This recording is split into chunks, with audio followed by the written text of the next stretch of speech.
told me she noticed me walking in the hallway and how I interacted with the ESOL students.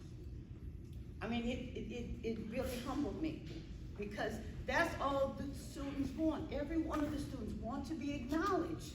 I'm here, hello, good morning, hey, something. Everybody, every one of these students, whatever culture they're from, they go through things. We are going through things as adults. So you know our children are going through things. Smile, speak to them. How are you? I'm glad you're here. If the student gives a student a worksheet and they don't want to do it, talk to them, understand they may be having a rough day. Show some compassion, some understanding. We're here to educate, not just academic, we're here to educate the whole student. And we may have to step back sometimes from what we have to do with our lifelines that we have to keep up, but we have to acknowledge them as people. They are going through a lot. And all we want them to do is to come to school, and we can have the resources here at the school to help them. We can talk to the counselors or whoever else, our administrators. But smile, speak to the students. Teachers, we walk in, we don't even speak to each other. Then you got students come in the classroom. How do you think they feel? It feels this small. Our job would not be here if it wasn't for our students. And we need to acknowledge them and treat them like human beings, like we care. We should care, most of us do. But let the student know that they're important to us. We are glad you're here today. If there's anything I can do to help, let me know, and we will direct you to the people in the school system who has those skills that can help you, that carry you through.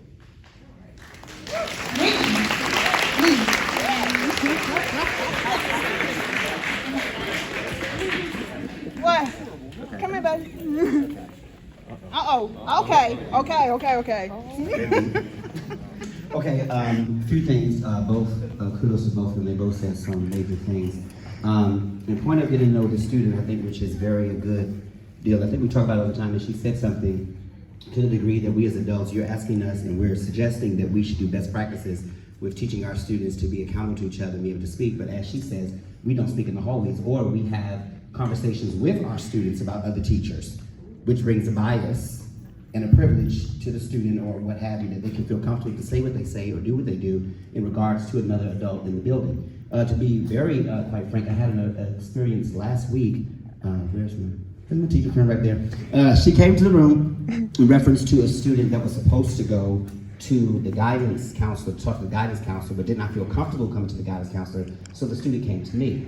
But I did not know that she was sent to the guidance counselor, not to me. Me being the teacher that I am, that most of you may or may not know, my door's open policy, you can talk, this is a safe place, that's what happened. We got through it, they cried, they went through the whole emotions, but they got through it and they made it together.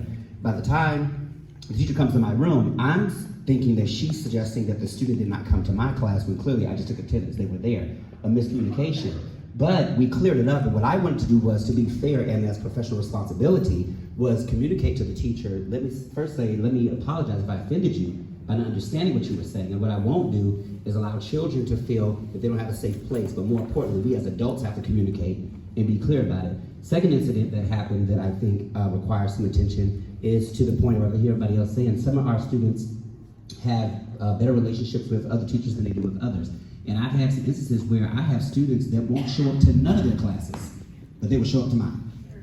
And as a result, the conversation then begins, well, did you take attendance correctly, or were they skipping, were they present because they were absent everybody else's classes? I can't help the fact that they like my class. I can't help the fact that they like the relationships, but it goes a long way. We have to build relationships that they feel comfortable even coming. And this particular student, I think last year, missed first period, third period, fifth period, but showed up at seventh period.